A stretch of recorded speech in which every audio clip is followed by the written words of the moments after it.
Hello everyone and welcome back to Waywayves. In this video, we begin with something that's really heavy, the situation in Haiti right now. On January 28, Doctors Without Borders released a report from their Paramen clinic in Port-au-Prince. The numbers tell a painful story. Since the clinic opened in 2015, they've treated nearly 17,000 survivors of sexual and gender-based violence. 98% of them are women and girls, and the cases have almost tripled since 2021 from about 95 a month to over 250 last year. Watch this footage from the clinic and the streets. Living in fear of gang violence. In Haiti's capital, thousands of people sleep in makeshift camps. Gangs control an estimated 90% of Port-au-Prince, leaving many in the city vulnerable. This 29-year-old mother was attacked as she went to shop for groceries. On my walk, I met 3 men. They stopped me and took me back to the market with them. They started to rape me without using a condom. One of them put his hand on my mouth. The others took turns. She's one of thousands of victims of sexual assault in Haiti. NGO Doctors Without Borders says the number of cases at their clinic in Port-au-Prince have tripled in the past 4 years. I will start by saying that Doctors Without Borders is alarmed and outraged by the severity of sexual and gender-based violence in Haiti. It is a daily reality for many women and girls living in a city plunged into a major humanitarian crisis. Getting timely access to medical care for victims of violence can be difficult. Many who do go to the Doctors Without Borders clinic arrive too late for effective treatment. Since 2022, 70% of victims get to the clinic after the window for post-exposure HIV medication to work, while 60% of patients missed the opportunity to prevent unwanted pregnancies. According to the United Nations, more than 1.4 million people have been displaced in Haiti due to escalating gang violence. The report makes it very clear. Armed groups are using rape as a deliberate weapon. Many attacks involve multiple perpetrators, sometimes 10 or more. They involve guns, death threats, and whole neighborhoods being raided. It is systematic, meant to terrorize people, force them to flee, and keep control. Diana Manila, MSF's head of mission in Haiti, put it plainly. This shows how the explosion of violence in recent years has had a direct impact on the bodies of women and girls.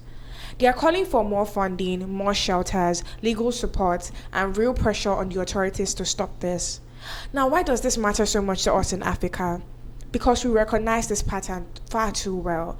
We see the same thing happen in Eastern DRC, Northern Nigeria, South Sudan, where armed groups are targeting women and girls to break communities apart.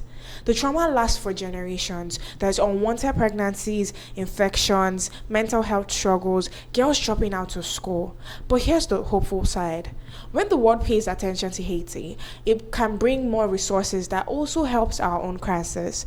We can learn from MSF's model clinic, which is free and confidential care, to scale similar safe spaces in African cities and camps. By sharing best practices through AU or ECOWAS, we build resilience, we reduce stigma, and we demand accountability.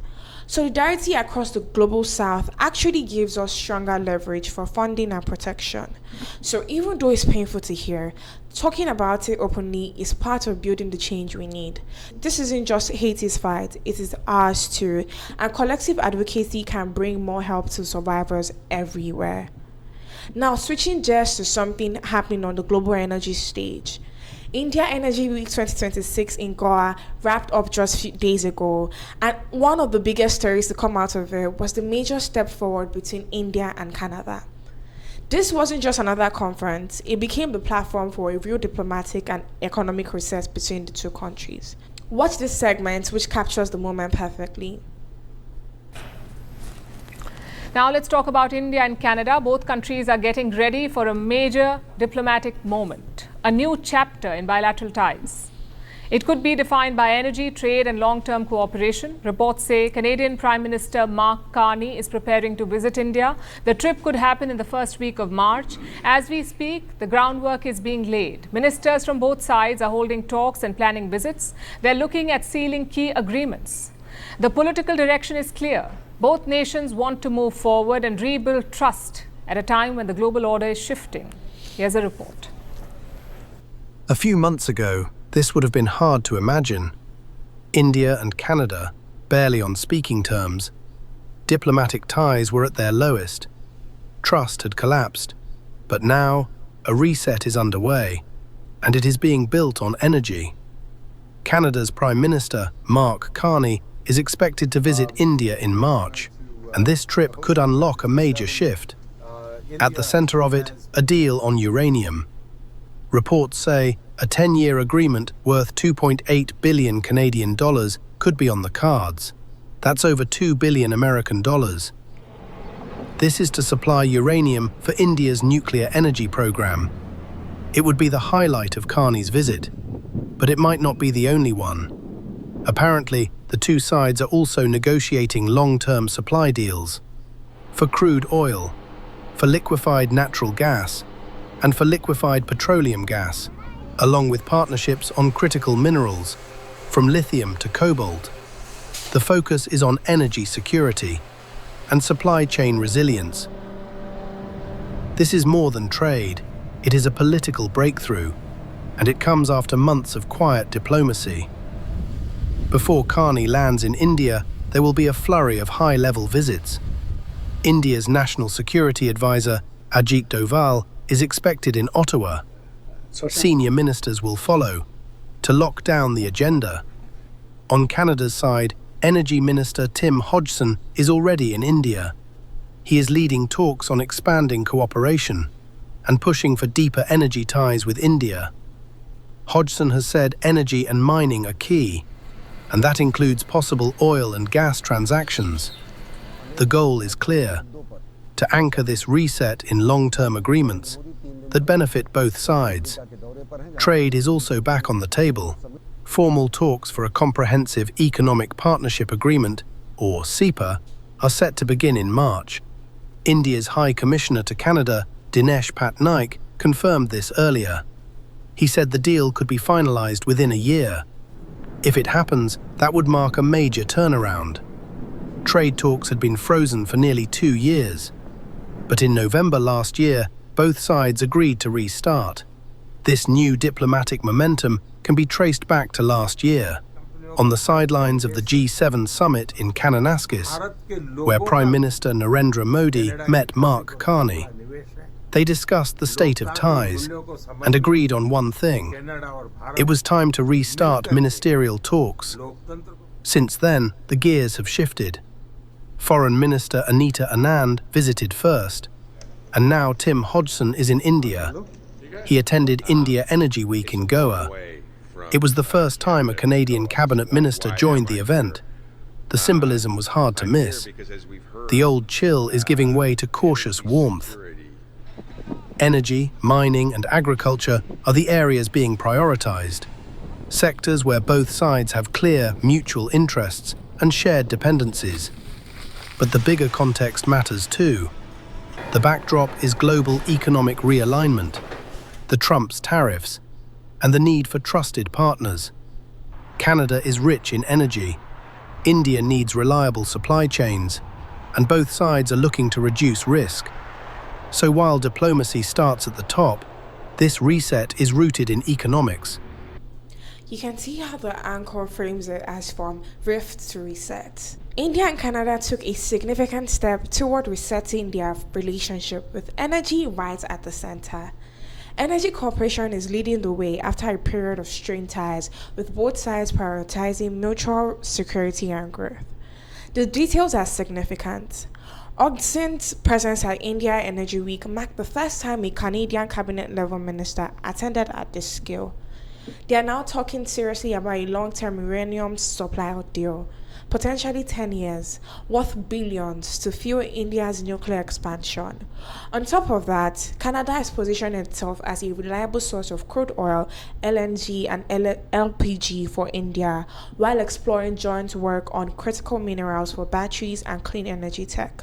There's also momentum toward restarting the Comprehensive Economic Partnership Agreement negotiations in March, and Mark Carney, Canada's former central banker, is expected to visit India early next month to build on this.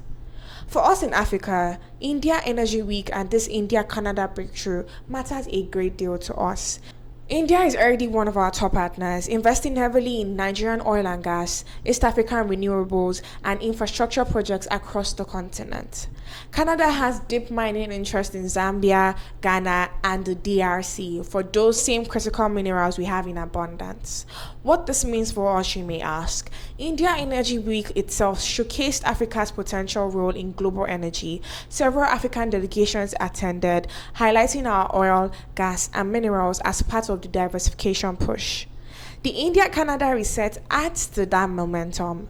As major players for reliable supplies and clean tech partnerships, Africa gains leverage. We can negotiate stronger terms, technology transfer, local processing, job creation, and fairer pricing because no one wants to miss out on our resources. The gain is very clear. Events like India Energy Week open doors for more visibility and deals. If India and Canada are deepening ties for energy security, Africa can position itself similarly through our own forums, bilateral talks, or trilateral opportunities. It is a reminder that in this multipolar world, staying visible and strategic at these global gatherings helps us turn our resources into real development, stable power, factories, trainings, and stronger economies. We are not just watching from the sidelines, we can be active players in shaping the energy future too. Now to a story hitting very close to home, the ongoing demolitions in Makoko, Lagos, the iconic floating community on stilts over the lagoon, often called the Venice of Nigeria. Watch this detailed footage. Moving on, civil society groups have sounded the alarm over alleged human rights violations unfolding in Nigeria's largest city. Thousands of residents of the historic Makoko waterfront community in Lagos have been left homeless following large-scale demolitions, and the government is defending their controversial action. Wooden stilt houses, some of which stood for generations above the Lagos Lagoon, were torn down by authorities, transforming what was once called the Venice of Nigeria into a field of debris and displacement. Makoko is one of Africa's largest floating settlements, where narrow waterways serve as streets. Daily life depends on fishing, boat transport, and informal trade. For many families, this was not just a neighbourhood, it was their only home and source of income. Residents watched helplessly as excavators moved in, crushing homes, community schools, and small businesses. There's no place for us to sleep. We have many children. We were just running. We didn't pick a thing, our properties was damaged. We ran to this place. This is where we sleep now. Can you see? When night comes, we will sleep here. And community leaders and humanitarian groups estimate that at least 10,000 people have lost their homes since demolitions began in late December last year. Some groups say that at least 4 people, including 2 infants and an elderly woman, died during the operation, allegedly after tear gas was used to disperse residents trying to protect their homes. You had a crowd of thousands of people there, and these people opened fire on unarmed women who were standing just in front of them, babies and mothers, just as they did in Makoko. So it's clear that the state is not willing to learn. It's clear that the state is intent on demolishing not just properties, but even the lives and dignities of people here, as you have seen there. Well, on Wednesday, police fired tear gas at protesters demonstrating against the ongoing demolitions. More than 1,000 residents and affected families marched to the Lagos State House of Assembly demanding answers from the state government. The government says the demolitions are necessary for public safety and urban planning, citing risks from a high voltage power line crossing the lagoon. Officials had earlier told residents that homes could not exist within a certain distance from the power line. Community leaders say they agreed to comply and marked the approved boundary. However, residents and non-profit groups claim excavators destroyed homes far beyond that limit, using aerial imagery to estimate damage up to 500 metres from the power line. Makoko, which began as a fishing settlement over a century ago, is home to tens of thousands of low-income residents, with population estimates ranging from 800,000 to 200,000. Makoko has long faced eviction threats linked to development and environmental concerns. Previous clearance attempts have drawn criticism from human rights groups, over forced evictions without resettlement plans. As of now, authorities have not announced any formal rehousing or compensation programme. Now, community advocates allege that the demolitions are not an isolated incident, but part of a broader pattern of forced evictions targeting informal waterfront settlements. It is not only the Makoko residents that are here, there are more than 5 communities that are here that have faced or are facing forceful and illegal evictions without alternative whatsoever or consultation. So it's often, the state's actions are often couched under the pretext of urban renewal and even safety reasons. And sometimes these informal communities are criminalized because the state thinks that they have no right to city.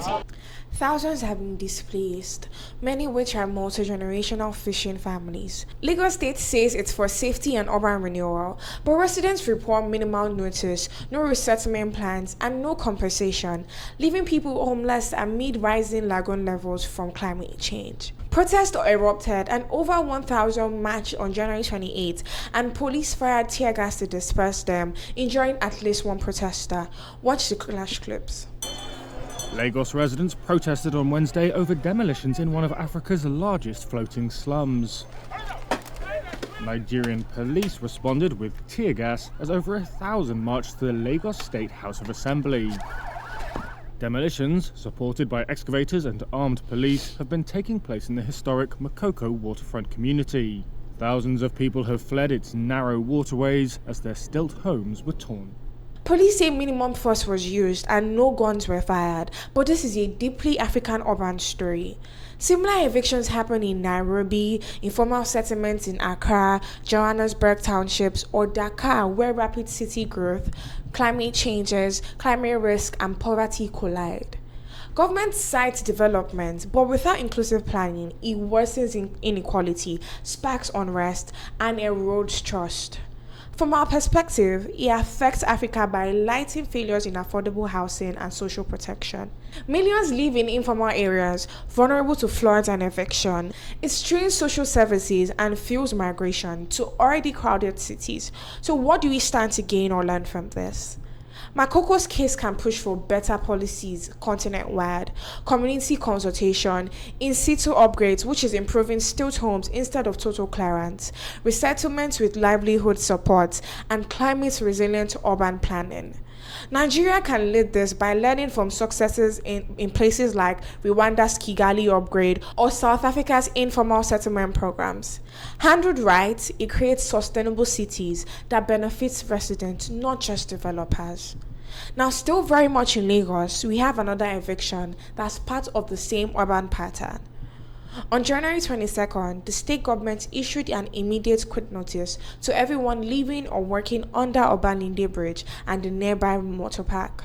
Watch the inspection and clearance footage. Obalinde is a popular commercial hub on Lagos Island, but the environment under the bridge has been defaced by residents who occupy it, such as cattle rearers who've completely disregarded environmental laws.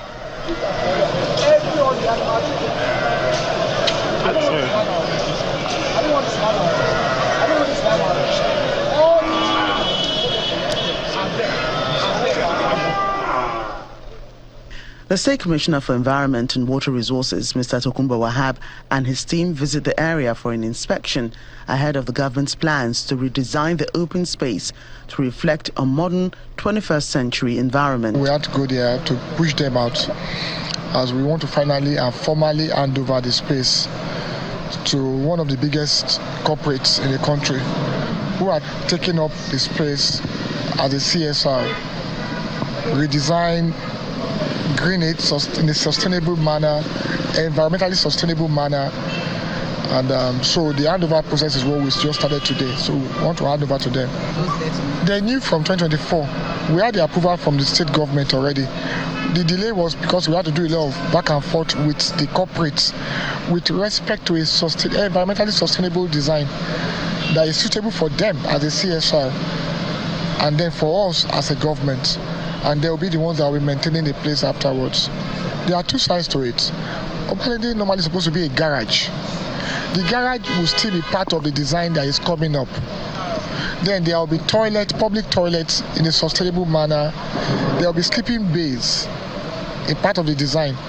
There will be a recharge for EV vehicles and stuff. So we are not we are just redesigning in a sustainable manner. Are you happy with the way Obalende is? So why are we should remove a bit of emotions from this and do the right thing. From Obalende, the inspection continues to other areas, including Adeniji and Ojaoba, where broom makers have taken refuge, also ignoring government laws. Lagos Island local government came up with a design that they want to take over that under that bridge, like that we had always cleared in the past. So we just formally handed over to them to do the right thing and plant the greens. So they are occupying this. Look, spaces like that, we should put them to proper use. The one at Osborne is being used now for football. The one before that loop at Energy, we'll put them in a cluster for sustainable kind of place, environmental sustainable kind of place for them. The commissioner said they had been warned since 2024, and now the space is being handed over to a private company under their CSR program, being redesigned into something cleaner, more functional, better for traffic and for the environment. Unlike Makoko, there hasn't been any major protest or violence reported here, but the impact is still real. Small traders, drivers, families would depend on that spot are suddenly displaced. Here are what people are saying online. What people are saying in these comments online shows just how divided the feelings are. A lot of viewers are cheering it on, saying things like, this is great news, it must work, and yes it will, seeing it as a positive step forward. Others are calling it commendable and emphasizing that maintenance will be key to make it last. Please let it work, maintenance is key. There's real enthusiasm in some corners, with some people saying things like, let's make Lagos great again, and I love the moment. But then you also have the frustration side. People shocked and asking what the hell are cows doing under the bridge, or pointing out that the government cannot just sit back and let open spaces turn into public nuisances. There's a strong sentiment that some Nigerians aren't law-abiding and that these areas need to be protected before things get worse. Evict them is a common line. This split in the comments really captures the bigger picture. Many Lagosians want a cleaner, more organized city and support the government taking action. But there's also concern about where the affected people will go and whether the cleanup would actually be sustained. This is something we see all over African cities. Informal spaces under bridges and flyovers become lifelines when formal housing or trading spots are out of reach. Governments want order, safety, investment, but when evictions come without alternatives, they deepen poverty and frustration. From our perspective across the continent, it is a common urban governance challenge, from informal markets under flyovers in Accra or Nairobi to roadside trading in Johannesburg. The comments online show the tension. People want a better, cleaner Lagos, but they also worry about where the affected go next. For us, this is a wake-up call. Urban populations are exploding. Africa's cities would double in size by 2050. If we keep doing the same clearances the same way, we keep creating the same problems. But if Lagos can make the CSR handover actually deliver jobs, market stalls everywhere, or public amenities that benefit ordinary people, and follow through with proper maintenance like the commenters are stressing, it becomes a model other cities can follow. The lesson is simple. Development has to include people at the bottom, not move them aside. And the online conversation shows that when people see real progress and upkeep, they are willing to support it. Now, moving up to Abuja, where the Senate is still dragging its feet on the Electoral Act Amendment Bill. This is the one that could fix some of the big problems we saw in 2023, like result transmission glitches and vote buying, and make sure 2027 elections run smoother. Now let's start with the latest from today's Arise News Morning Show. Please watch this clip. The Senate has again delayed passage of the Electoral Act Amendment Bill, opting to set up an ad hoc committee on the recommendations of its Electoral Committee. This has dashed the hopes of many Nigerians, hoping that the Senate will pass the bill for the amendments to be in place for the 2027 general election. This comes after former Senate leader Ali Ndume says there is growing dissatisfaction in the North with the administration of President Bola Tinubu, warning that if nothing is has done about the grumbling, it would have electoral consequences in 2027. Ndume warned that to avoid imminent electoral consequences, urgent steps should be taken to address the prevailing concerns. The Rice correspondent, Omo Bazwaye, tells us more. For the second time in 1 week, the Nigerian Senate failed to pass the Electoral Act Amendment Bill. After every other matter on the other paper was stepped down to allow lawmakers deliberate on the report of his Electoral Committee, Senate on Thursday went into a closed-door session for more than 2 hours. When the doors reopened, President of the Senate, Godswill Akpabio, announced the decision to set up an ad hoc committee to make greater inputs and properly compile the opinion of lawmakers regarding the Electoral Act Amendment Bill.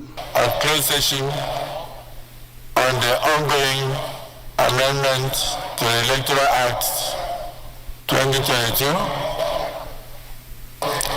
The Senate has set up a small committee to further make contributions, galvanize, distill all the opinions of the civil senators and present them to us for final deliberation on Tuesday.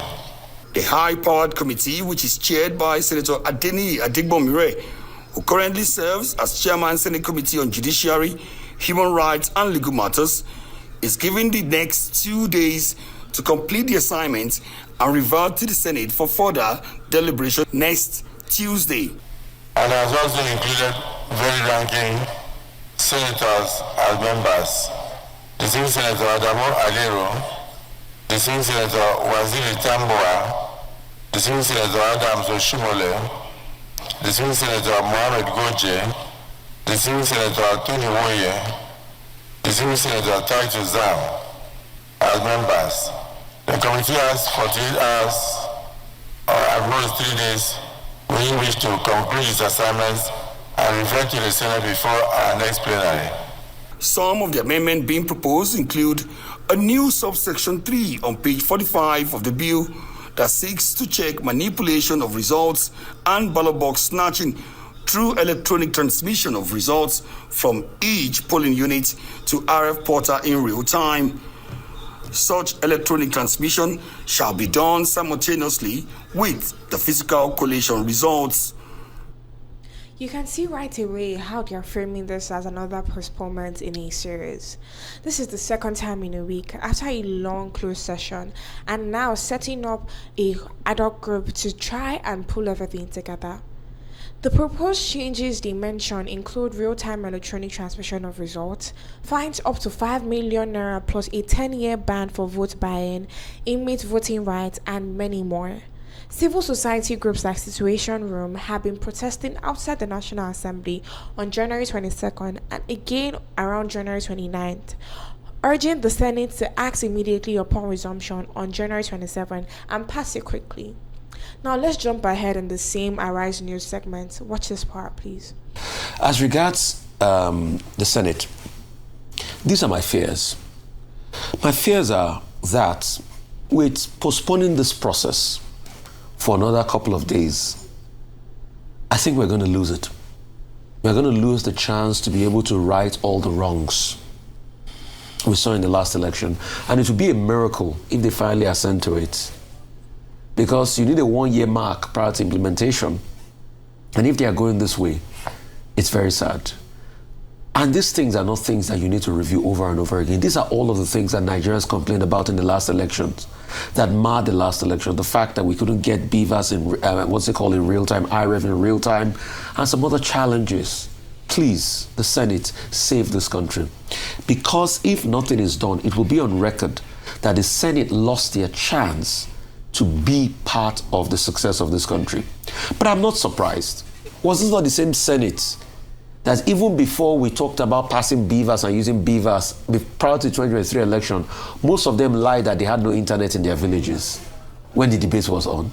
So they are always concerned about this. And that's why I keep saying this Senate does not really represent the hopes and aspirations of the people.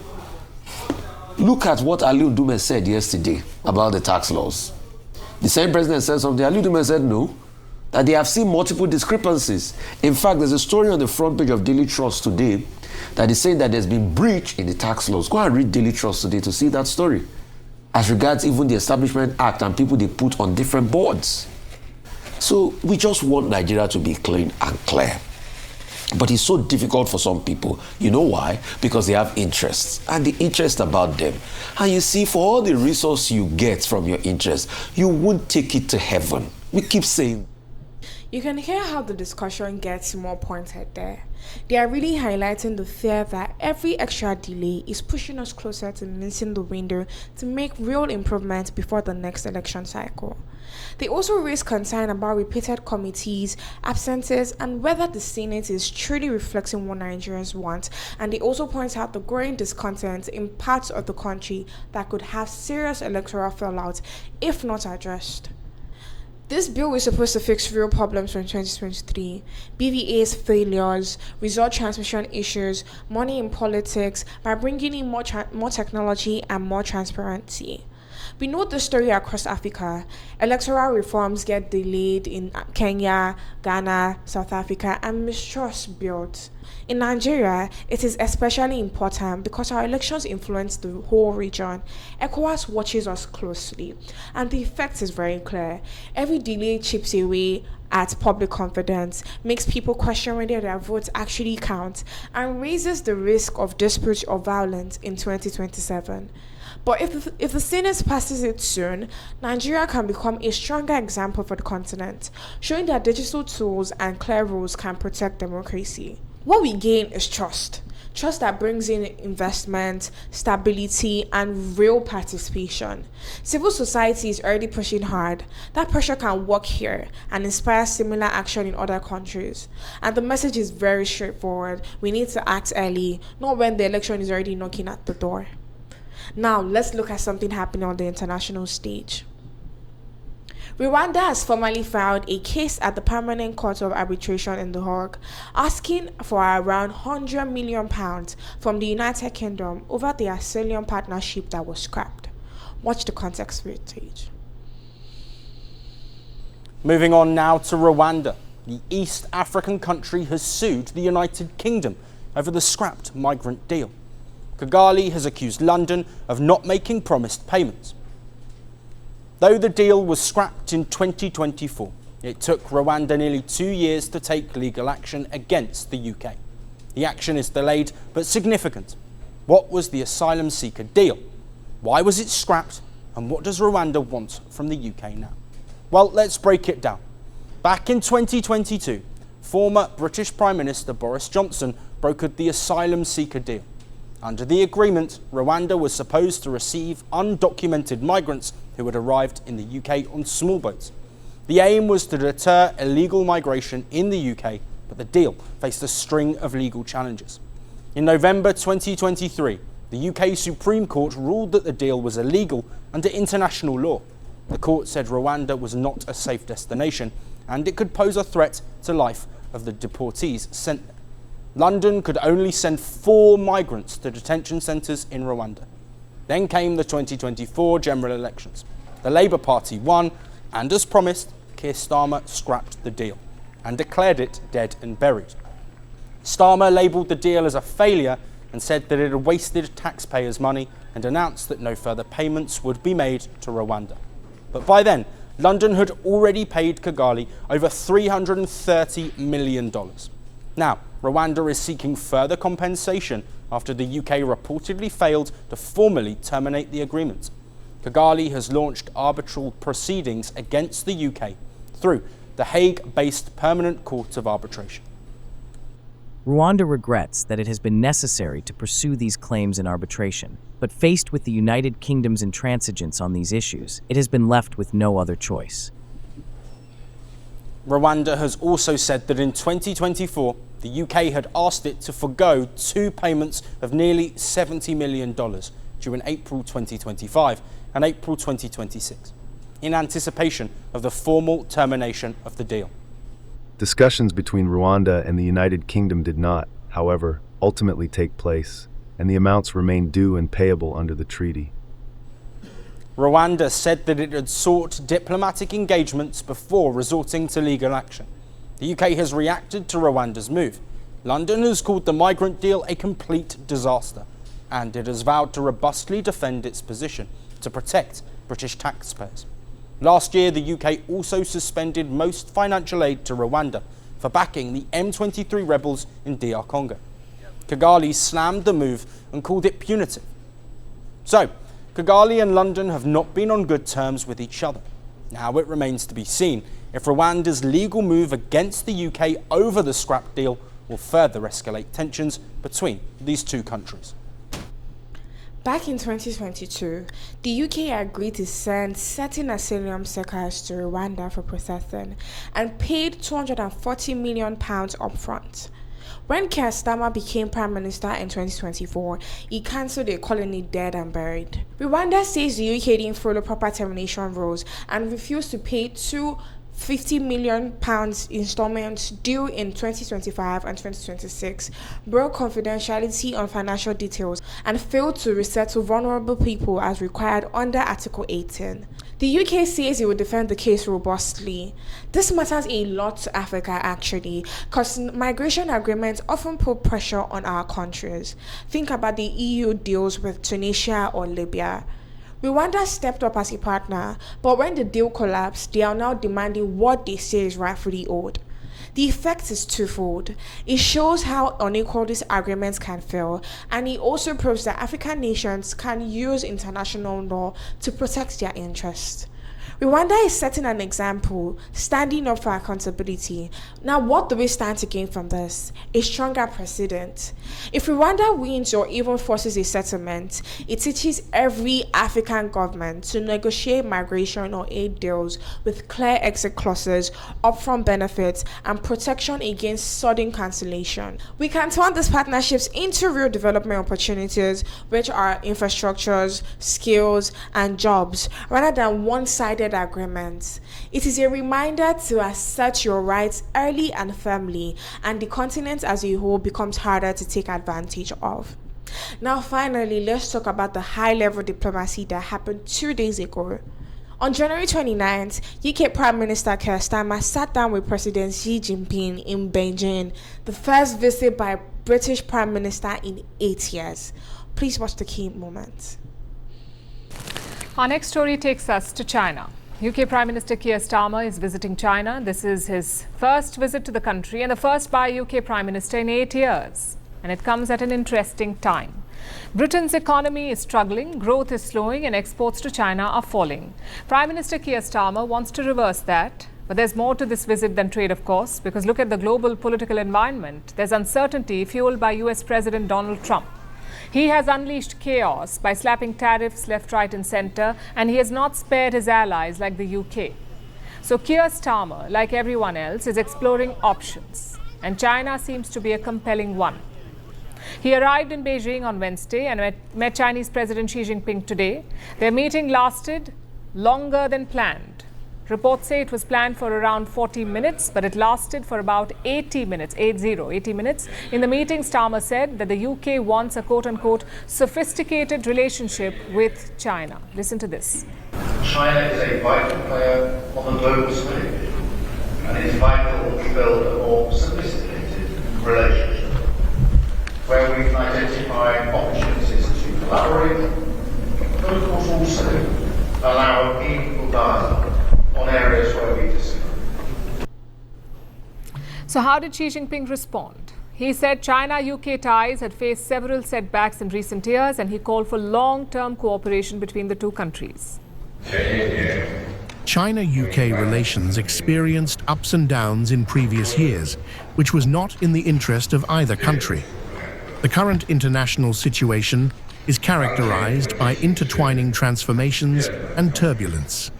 China and the UK need to strengthen dialogue and cooperation to maintain world peace and stability, as well as promote our respective economies and people's livelihoods.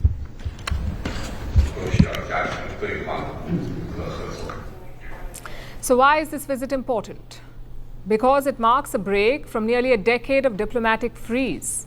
The last British Prime Minister to visit China was Theresa May. She was the UK's Prime Minister from 2016 to 2019, and she travelled to Beijing in 2018. On that visit, London and Beijing talked about what they called a golden era in ties. But that era was short-lived. Starting 2020, the relationship deteriorated sharply. It began with concerns over Chinese policies in Hong Kong, then broadened to include China's human rights record. London raised alarms over espionage, cyber attacks, and Chinese attempts to influence UK politics. It was also not happy with China's close ties with Russia. And the result was this. Political contact froze, high-level visits stopped, and the relationship slid from engagement to suspicion.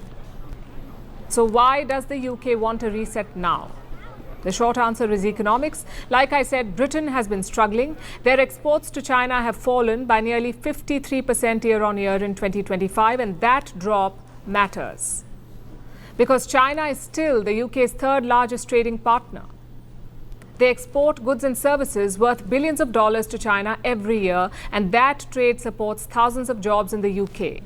So for Prime Minister Keir Starmer, reviving that flow is necessary. His government has promised growth, and right now growth is hard to find at home, which explains why Starmer did not come to Beijing alone.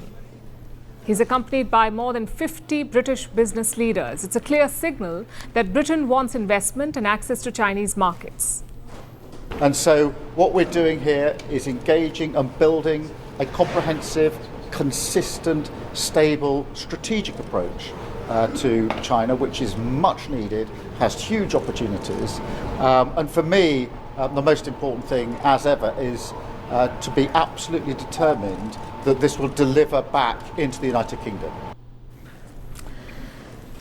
Look at what this outreach has delivered. China will reduce tariffs on British whiskey, give visa-free travel for British visitors, and cooperate to tackle migrant smuggling networks. We had a very good, productive session with real concrete outcomes, and it was a real strengthening of the relationship, and that's in the national interest because, of course, there are huge opportunities here in China. They agreed to build a long-term, consistent, comprehensive strategic partnership. Concrete outcomes include progress on lowering tariffs for Scotch whisky, 30-day visa-free travel for British citizens to China, cooperation on irregular migrations, which are like small boats, energy pads, plus work on trade, agriculture, media, education, and market regulation. Starmer described this as productive, with real benefits for jobs and living conditions in the UK, and he even invited President Xi to visit Britain. But within hours, US President Donald Trump responded. Watch this clip. What do you think about the UK getting into business with China? Keir Starmer was in Beijing. Well, it's very dangerous for them to do that, and it's even more dangerous, I think, for Canada to get into business with China. Canada is not doing well. They're doing very poorly, and you can't look at China as the answer. I know China very well. I know President Xi's a friend of mine. I know him very well, but that's a big hurdle to go over when you get Canada. The first thing they're going to do is say you're not allowed to play ice hockey anymore. That's not good. Canada's not going to play. It said it was very dangerous for the UK to dip in business with China, and even more dangerous for Canada if they do the same. For us in Africa, this is actually significant. China is our biggest trading partner and investor, building ports in Kenya, railways in Nigeria, power plants in Ethiopia through the Belt and Road. The West keeps talking about de-risking from China, but these moves show that the world is still very interconnected. Now, how does this affect us? A more stable UK to China relationship could mean steadier global trade flows, which helps our exports and minerals, cocoa, oil. And at the same time, Trump's warning reminds us that big powers can suddenly change rules, tariffs, sanctions, or even investment restrictions. Now, what do we stand to gain from this? We gain leverage. Yes, leverage. We gain leverage. When the UK, US, EU, and China are all competing for influence and resources, Africa has more room to negotiate better terms, technology, local factories, or fair debt conditions. The key is to manage it carefully, avoid unsustainable debts, insist on skills transfer and environmental protection, and make sure ordinary people see the benefits. This kind of diplomacy proves that in a multipolar world, smart positioning pays off. Africa isn't just watching, we can actively shape the outcomes too. So there you have it. From the crisis of sexual violence in Haiti to demolitions in our own Makoko here in Lagos, Senate delays on electoral reforms, Rwanda taking the UK to court, a new India-Canada energy partnership, and the UK's recess with Canada amid warnings from US. These aren't just headlines. They touch on issues we face every day: women's safety in conflict, housing and eviction in our city, strong democracy, migration fairness, energy security, and how Africa navigates a changing world. Thank you for staying with me. Like this if it helped you. Comment your thoughts on how Africa can navigate this global shift. Share, subscribe, and make sure to turn on notifications to get notified whenever we post a new video. My name is Kwesi Sechukwu, and this is Waywayves. Until next time.